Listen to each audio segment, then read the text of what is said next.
Lalu guru saya meneruskan, Habib, gimana agama ini masuk ke Indonesia?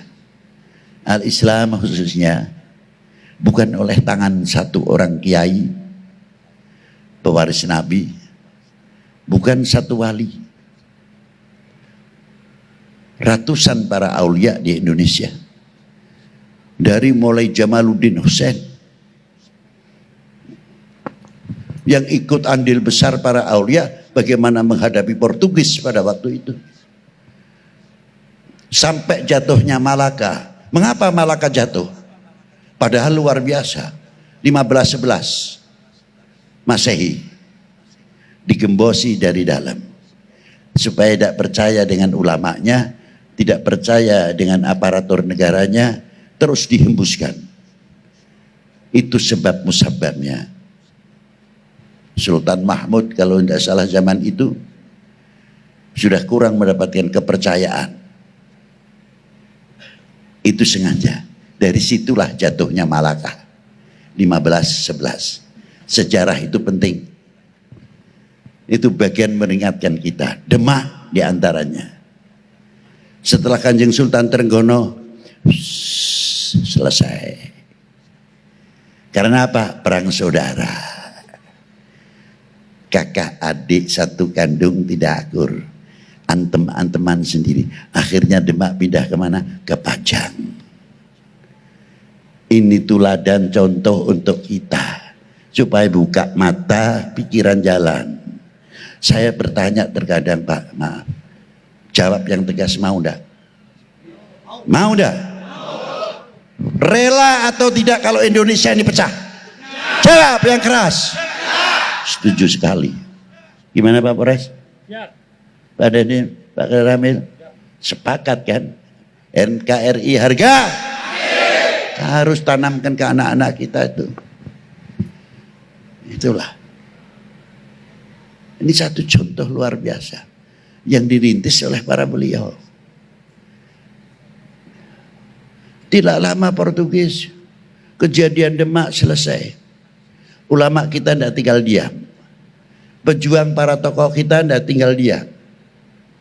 Bagaimana cara membangkitkan, membangun, merasa mencintai kepada bangsa, mencintai kepada republik ini.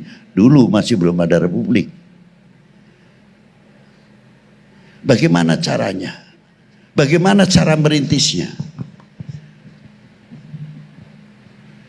Entah di Jakarta masih ada atau tidak. Kalau di Jawa sebagian masih pakai. Di antaranya kalau bangun rumah, tengahnya itu pasti kasih merah putih. Sebagian masih ada, tidak ada. Ada ya. Kasih janur, tiwu atau tebu, pisang, kelapa, padi, dan lain sebagainya. Nanti ketika mengangkat, merah putihnya mau dipasang, pakainya panggang ayam, baca doa. Itu casing. Sebenarnya penutup. Sebab kalau langsung, instansi pemerintahan Hindia Belanda pada waktu itu jelas benderanya mereka. Lalu mendadak kita pasang merah putih, walaupun dibungkus, gubetkan di situ, pasti kena dampaknya. Sesepuh-sesepuh kita tidak kalah akal. Kasih janur, filosofinya, Pak, kasih tebu, dan lain-lain sampai pada ritualnya kasih doa. Belanda mau menangkap, tidak bisa, karena dianggap apa? Culture. Itu hebatnya. Filosofinya di mana? Dan itu nanti dipasang, reng ataupun usuknya nanti ada yang 1 minggu baru dipasang, 10 hari bisa dipasang. Itu satu contoh. Subhanallah. Ternyata mengandung apa? Kita suruh melihat Kalau janur yang begitu cantiknya kena panas, kena kehujanan, lama-lama berubah. Panas jadi coklat. Kelapanya juga berubah. Padinya juga berubah. Pisangnya tambah matang dan lain sebagainya. Kira-kiranya merah putihnya berubah tidak? Itu Indonesia. Diangkat dari jauh oleh para ulama-ulama pendahulu bagaimana menanamkan, merasa menghargai Handarbeni oleh tokoh-tokoh ulama-ulama kita para pendahulu. Itu hebatnya. Dan sampai sekarang budaya itu sebagian masih diperkuat supaya kita tidak melupakan sejarah. Kelihatannya simpel sepele, tapi berat. Ma'asyiral muslimina rahimakumullah. Inilah para ulama-ulama, para aulia-aulia, para pendahulu. Sampai terkadang saya itu ditanya, Beb, istimewanya ziarah Wali Sembilan itu apa? Mau jawab, karomah sudah umum, ambil barokah ya sudah. Saya jawabnya, saya itu sebetulnya kalau ziarah Wali Sembilan cuma satu sajalah, malu. Malu. Loh Beb, kok malunya di mana? Ya kalau barokah karomah kan sudah umum. Malunya di mana Beb? Ini loh, saya pengalaman ziarah Wali Sembilan. Tidak ada satupun makam Wali Sembilan itu yang sepi.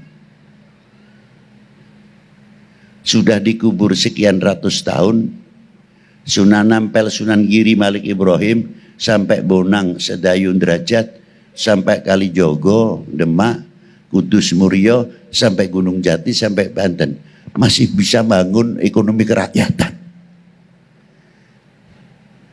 Ada tidak kuburan Wali Sembilan yang sepi? Semua ramai.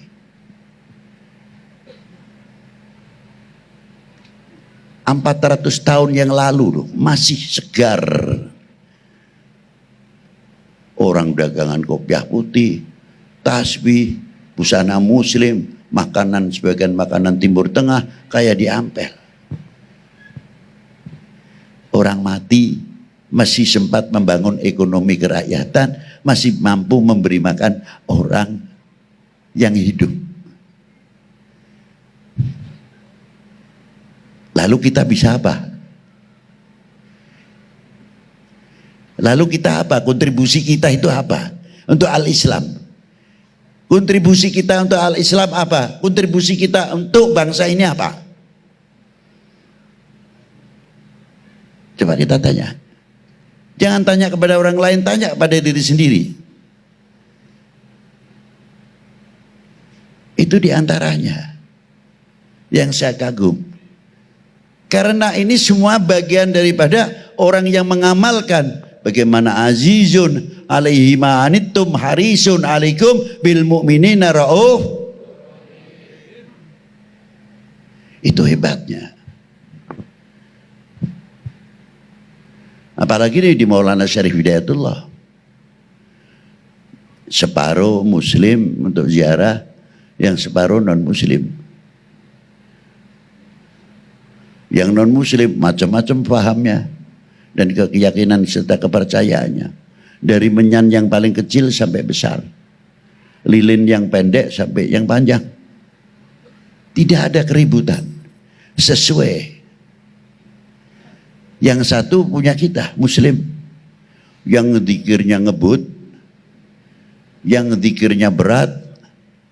Yang zikirnya lembut, komplit. Dari suara yang paling berat, la ilaha illallah, la ilaha illallah. Udah lagi sampai melengking. Ada yang ngebut lagi, la ilaha illallah, la ilaha illallah. Padahal kalau kita dengarkan itu, apa iki hurufe kok? Bingungi kita dengar itu. Yang satu lagi, la ilaha illallah, kayak lari maraton aja. Yang satu lagi, Allahu Allah. Yang sana kelompok lagi, ya Latif, ya Latif, ya Latif, ya Latif. Anehnya enggak ada yang bertikai.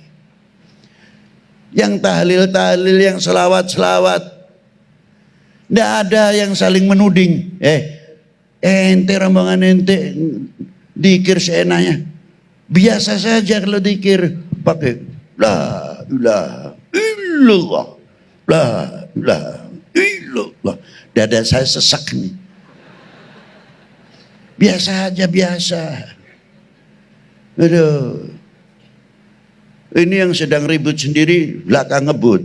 Illallah, la ilaha illallah, la ilaha illallah. Ini lagi ngebut, lah karuan. Lo kalau gak ngebut gak dapat banyak, bang. Dah ada, damai isinya. Jadi saya pikir orang mati masih bisa merukunkan orang. Masih mengukhuwahkan orang. Padahal sudah mati sekian ratus tahun. Lalu kita ini apa? Kalah dengan orang mati atau tidak?